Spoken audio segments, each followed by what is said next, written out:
Congress party కార్యకర్తలంటే చాకులు, అన్యాయాలు, అక్రమాలు, అరాచకాలు ఎరగని కడిగిన ముత్యాలు. అమ్మాయిలకు అన్యాయం జరిగితే తోడబుట్టిన అన్న తీరుక ఆదుకునేటోళ్ళు కాంగ్రెస్ పార్టీ కార్యకర్తలంటే.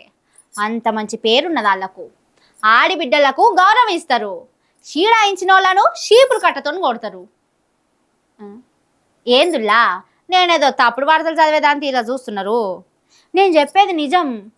నా మాట మీద మీకు నమ్మకం లేకుంటే ఇక చూడుర్రి.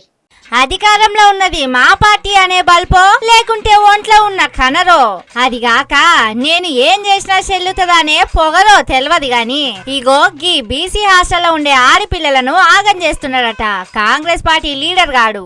ఏం జరిగింది చెప్పు బుజ్జి. వాళ్ళు డైలీ మాకు పబ్బే పెడతారు. ఒకవేళ మాది లాంగ్ జర్నీ అయ్యి పొద్దున కొంచెం లేట్ అయ్యి పొద్దున వస్తే రాత్రంతా ఎవరితో వండొచ్చినావా అని అది ఇది మాట్లాడతారు. చెప్పుకోలేని మాటలని మాట్లాడతారు అని మాట్లాడతారు. తర్వాత నైట్ మేము అందరం పడుకున్నప్పుడు వచ్చి డోర్ని గట్టి గట్టిగా అనుకుంటా నిద్ర లేపుతారు.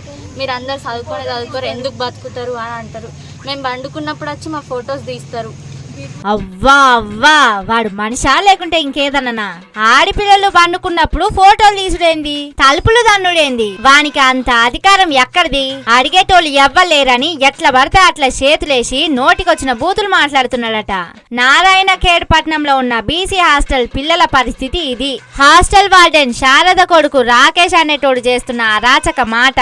ఇంతకు ముందు నారాయణ ఖేడ్ పట్నంలో కాంగ్రెస్ పార్టీ కౌన్సిలర్ గా పనిచేసిందట. అగో అదే బల్పు అధికార బల్పుతోని ఆడిబిడ్డల హరాజ్ చేసిండట.